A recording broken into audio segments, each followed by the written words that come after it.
നോളന്റെ inception എന്ന ചിത്രം ഇറങ്ങുന്നതിനും 13 വർഷം മുമ്പ് ലൂസിഡ് ഡ്രീം എന്ന കൺസെപ്റ്റ് ഉപയോഗിച്ച ഒരു മലയാളം ചിത്രം. എനിക്ക് എന്താണ് സംഭവിക്കുന്നത്? 1997 പുറത്തിറങ്ങിയ രാജീവ് അഞ്ചൽ ചിത്രം ഗുരു.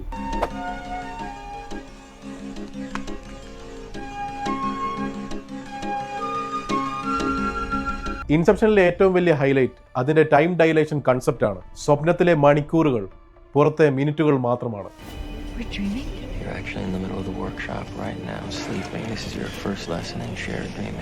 ഇതേ കാര്യം ഗുരുവിൽ അന്ധതയുടെ താഴ്വരയിൽ രഘുരാമൻ പെടുന്ന വർഷങ്ങൾ അയാൾ കാണുന്ന സ്വപ്നത്തിലെ ചില മിനിറ്റുകൾ മാത്രമാണ്.